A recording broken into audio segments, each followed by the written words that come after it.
video I'm going to be talking about destructuring, which is another really cool feature of ES6, and it's another one of my favorites, really. So first of all, what exactly is destructuring and why would you want to use it? So what I'll do is I'll throw in a quote here from the Mozilla Developer Network that kind of does a nice job of summing it up. So the destructuring assignment syntax is a JavaScript expression that makes it possible to extract, and actually I'll put a new line, possible to extract data from arrays or objects into distinct variables from Mozilla Developer Network. And so what that means is it just kind of makes it nicer to work with structures like arrays or objects, because we can just snatch out whatever values we need in a really concise manner. Right? So if we want to sum that up a different way, put a new point here. And basically destructuring, kind of hard to spell, destructuring syntax can be used on the left-hand side of assignments. So let's take a quick peek at what that would look like. And as you can see here, I'm just on my ES6 Babel tab in the console over there. So you know what, let's say we have an array. So const my array equals, and just have some numbers in here, 1, 2, 3, 4, 5, 6. And we know that if we did want to extract any number out of this array, we know how to do that. So we could say const first num equals my array at index position 0. Right? And if we console log that out, first num, just to verify, we will see that does equal 1.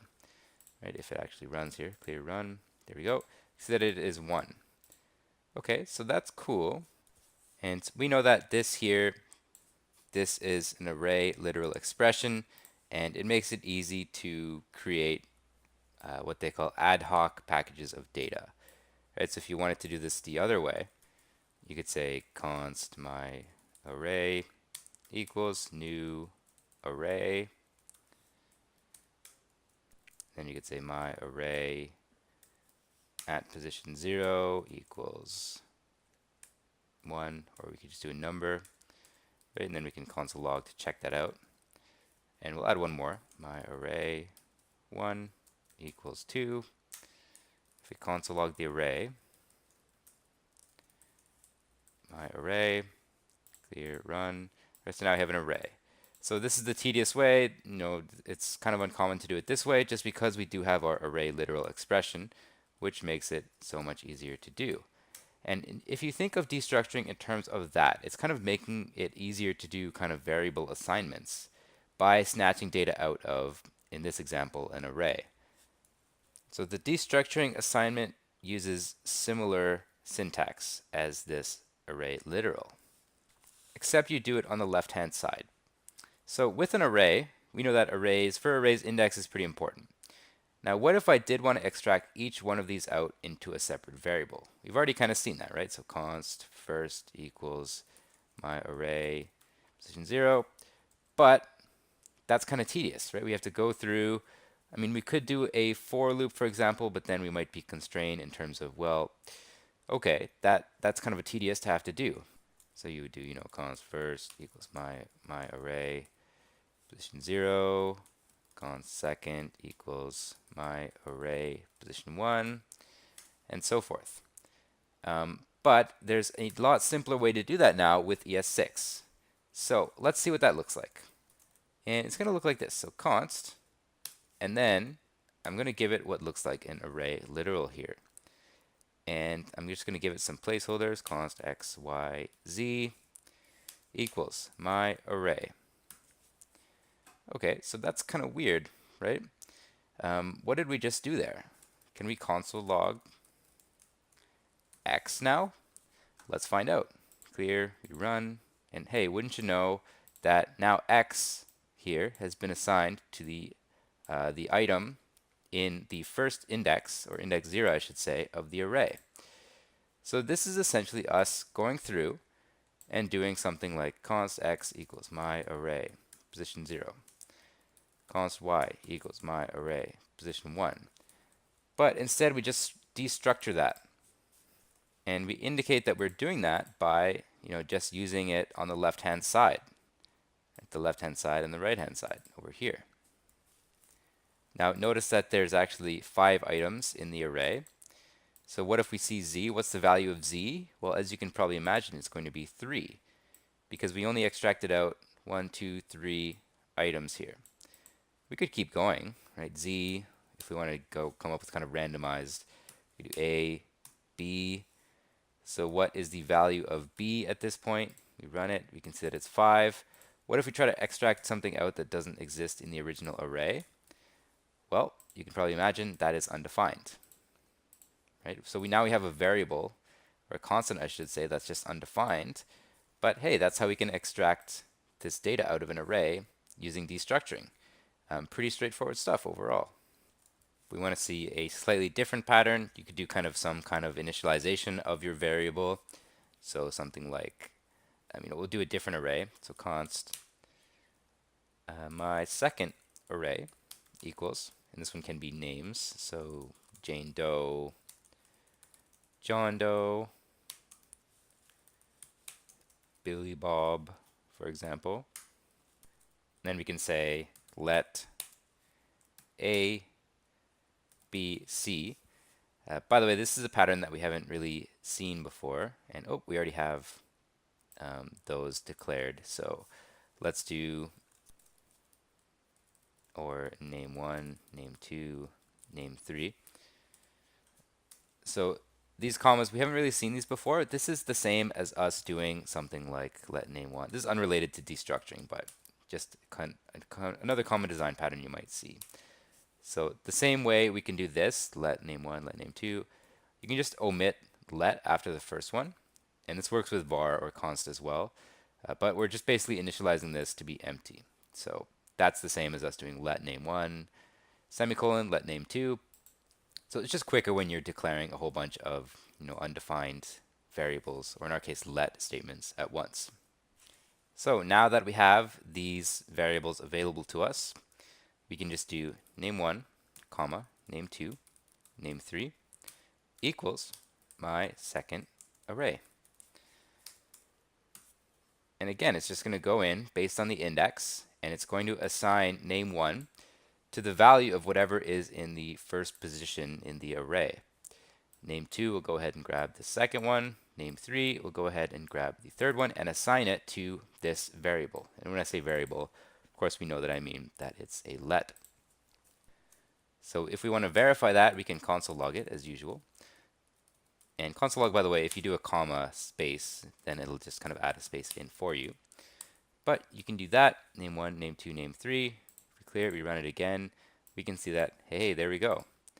Right, so it was definitely successful, definitely assigned those. And if we didn't have that, these would just all be undefined, right?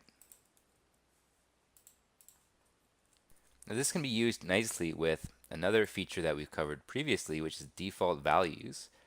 So for example, if we do have a name 4 and we try to grab that out of my second array, well, we know that there is no name 4. So if we run this, one of them will be undefined. And let me save that and run it again. Right, so one of them is undefined. And we could add another name in here, another name, to take it literally. We could do that. But let's say we didn't want to have to worry about that. We just said, okay, if there isn't a value for name 4, let's give it a default. And if you recall, in ES6, that just looks like this. So you do equals, and then you just pass it whatever to use as the default. So I'm a default, for example. Now name 4 will not be undefined because the default will basically check, hey, is this value undefined? If so, okay, cool. I'm just going to assign this default to that value instead. So we clear, we run it again. Now we see that there's a default. If, however, there was something in the 4th position, so let's see, we'll do Jill, run it. Right, so at this point, the item in that position is no longer undefined. So the default, it's not going to be invoked. So this will only kick in if it detects something's undefined, which is pretty convenient as well.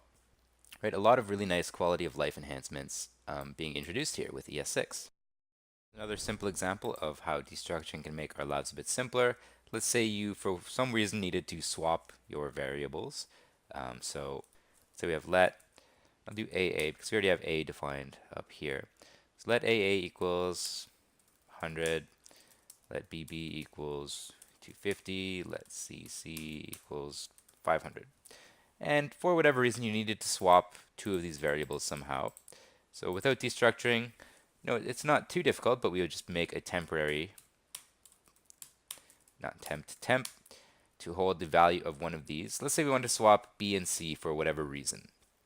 So temp is equal to the value of C, CC that is.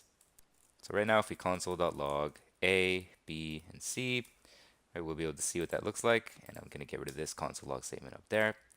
Right, so 100, 250, 500, if we wanted to change up that order, right? We want to swap B and C. How can we do that? Well, pretty straightforward. We can say CC is equal to BB, and BB is equal to the temp value, which is set to the value of C. Right, so now if we do another console log statement, we will see that they've been swapped. Right, let me clear that and run it again. Right, so here's the first one. Here's the second one. So we did successfully swap those two variables. And this is not too annoying, but it could be kind of irritating. It's kind of, your eyes might be kind of crossing saying, what the heck is going on here? And destructuring just makes it a lot nicer to be able to do that. So let's get rid of that temp variable. And here we can just do BB CC is equal to CC and BB. And this is achieving the exact same thing. So again, let's bring back our console log statements. AA, BB, CC. Then we do our swap. Let's check it out again. AA, BB, CC. Save that, clear, run, and we see that we did achieve the same thing. It's pretty convenient just to be able to kind of do it like that. And maybe I'll add a comment here. Swap two variables, just to make it clear exactly what's happening here. Another cool thing is you can use this with functions as well. And maybe I'll add comments up here as well. Array destructuring. Right, that's what both those examples are. Use with functions. So we all know that we can have functions that return an array. So let's make one here. Function show array, or return array, I should say. Return array. And this one can just return an array like, let's see. We can do donuts, chocolate, candy, gummy bears. Okay, and then if we console log that, we will see, of course, and I do this, by the way, more as a sanity check, just to make sure everything's working as I expect it to.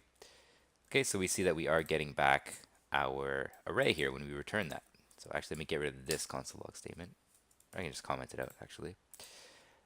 Okay, so now we can see that we are getting back an array, and this is essentially treated like any other array. So if we do some destructuring on it, so const, let's see, x, y, or we can do something like, we're already doing x and y, so we can do donuts, chocolate, candy, gummy bears, equals the return value. Oops, I don't want to type return. I want to get the return value of return array, like so. Right? And basically, we're extracting out every piece from this array that's getting returned to us via the function, and we've declared them to be constants now.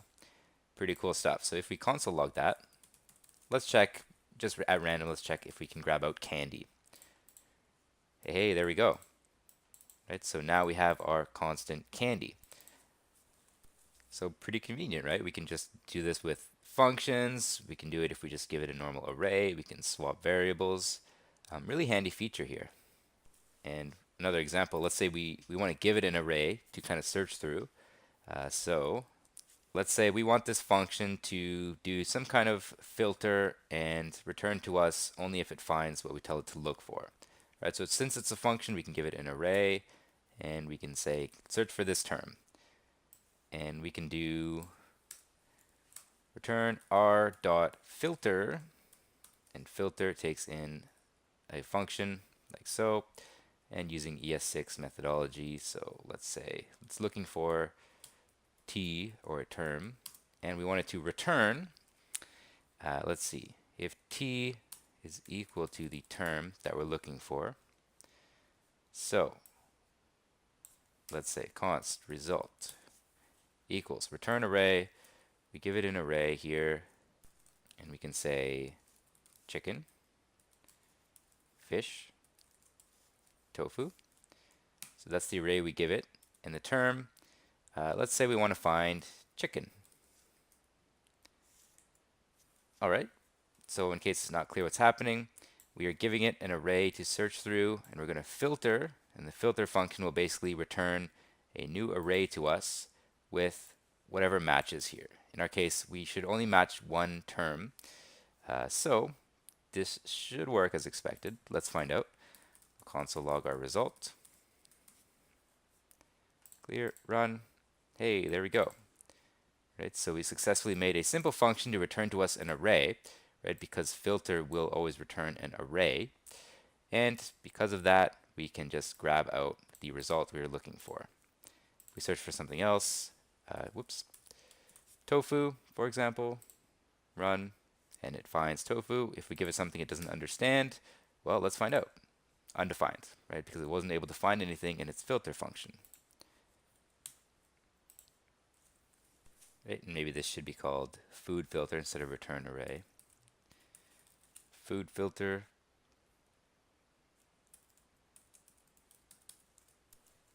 And I guess it doesn't need to be food. It can be any kind of filter. So if we wanted to reuse this function, so const result2 equals food filter. Let's just do more food anyway. Pizza, donut, ice cream, comma. You know what? I could go for a pizza. And if we console.log result2, we should see that it was successful. Hey, cool stuff. Other neat things you can do with arrays, I'm just going to get rid of these console logs, is you can skip over certain values if you don't want them. So can ignore some return values or some values. So let's say we have const another array equals, let's just do numbers here. We can do 10, 20, 50, 100, 1,000, and 30. And let's say for whatever reason you want to skip a couple of these values, you can do that. And you basically kind of create holes in your destructuring assignment. So let's say const num a, num b, and then I want to skip that one, go straight to num c, and skip that one as well. Right, so let's see, 1, 2, 3, 4, 5, 6, 1, 2, 3, 4, 5, 6, num d equals another r. So essentially, let's take a look at these. So console.log, and let's do some template expressions here, template literals rather. So we'll do num a. First is num a, second num b, third num c, and fourth num d. Okay, let's see what these values are. Clear, we'll run it again. Okay, so the first is 10, makes sense. Second is 20, that also makes sense. Third, it's not 50 as you might expect, it's actually 100. Why? Because we kind of just left a blank space here. So it skipped over this 50 and jumped over to the next value, which is num c here, which is 100. Same deal here. So we jumped over the next number, and num4, or the numd now, is actually equal to 30. Right? So this is convenient, as I said, if you ever do need to skip over any kind of value. You do kind of need to know the order things are going to be in terms of the index, but this is definitely possible. So you probably haven't seen this kind of thing before. It's pretty uncommon to see something like this. So if you do see it, chances are it's just some kind of destructuring where they're skipping over a certain value. And if you wanted to skip over a whole bunch of values, if we make these all kind of blank spaces, looks weird, right? But this will work. So actually, let me redo this. We'll do second is equal to numd. Right, let's check it out here. Okay, first is 10. Makes sense. Skip, skip, skip, skip, all the way to 30. Right, so instead of that, we can leave that one blank too if we wanted to. And we can do numd here instead. And what's that say? So identifier. Okay, let's try that out. Right, so here we go. And just our linters kind of doesn't really understand sometimes what we want. But anyway, we see first is 10. Makes sense. Skip, skip, skip, and then 1,000. So it is kind of hard on the eyes. It's kind of hard to understand what's happening sometimes, but this works. And if you want to skip the spaces, you could do that as well. Right? So that'll still work. But that makes it maybe harder, maybe easier, depends on your viewpoint, I guess, to read. But yeah, it's kind of cool that you can ignore some values like that. Another neat thing is you can use the rest pattern. You can use rest pattern. And just to call back, to recall what this looks like, rest pattern is basically you see dot, dot, dot, something. So if we want to see that in action, we can see function say hi, for example.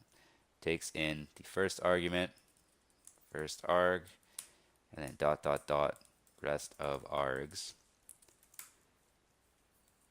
And if this one, we just console log.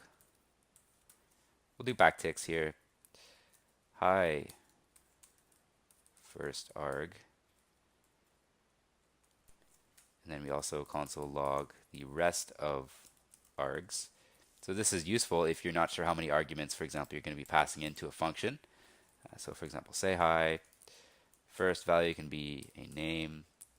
Second can be a number, for example. Third can be, let's see, 1, 2, 3, fake street. Just to get some arbitrary arguments in there. So let's see. We run it. Right. So the rest dot dot dot rest just puts together the rest of the arguments into an array here. Right. So we covered this a while ago when talking about functions, but this is something that's possible. Right. So if we want to do this a different way, let's just log out the first arg, comma rest of args. See it slightly differently. Right. So there's our first arg, and I'm going to stop console logging this. I'll comment that out. Let's do that one more time.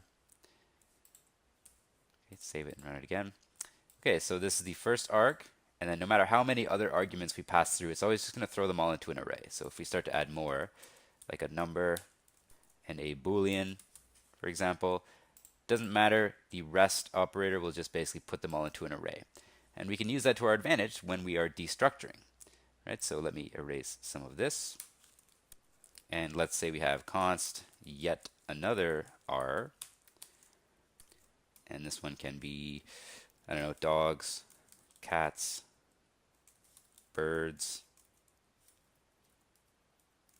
Let me get my quotation marks in there. Snakes and hedgehogs, just off the top of my head. And we want to kind of destructure certain things out of this array, and then the rest of the things we want to kind of throw into its own array. So that's pretty straightforward. We could do const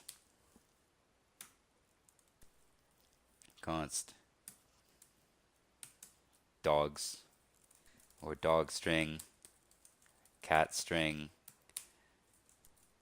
dot dot dot, other animals, equals yet another r. So our linter is kind of unhappy, doesn't really understand this sometimes, but let's see if our logic was sound. So we will console log dog string, console log cat string, just as a sanity check here. Okay, looks good. Now what happens if we console.log other animals? Right? You don't need the ... because it already understands what your intention is here. But let's see it. Let's check it out. Run, and you can see that it put the rest of the things, no matter how many things it is, in this case it's strings, it puts the rest of the strings into its own array. And by the way, if you did use the ... here, it's kind of neat. Let's observe what happens. Clear, run. Okay, it just kind of iterates over all of them. But that's not what I intended, so I'm going to undo that. But so that's kind of cool. And like I said, it just does the rest. That's why it's called the rest operator. Takes the rest of the things, in this case strings, and puts them into its own array. So for example, if we didn't initialize a cat string, and then we get rid of that, let's see what our other animals look like at that point. Okay, we'll save it, run it again. And oh, I forgot a comma. That's why it's not working. Comma, run. There we go. And now other animals, of course, it's just an array like any other. So you can use other animals dot. Let's see, what else can we do with an array? You could do like a filter, search for something, console log, or rather we can return something. Return if t is equal to snakes, and we'll console.log that actually.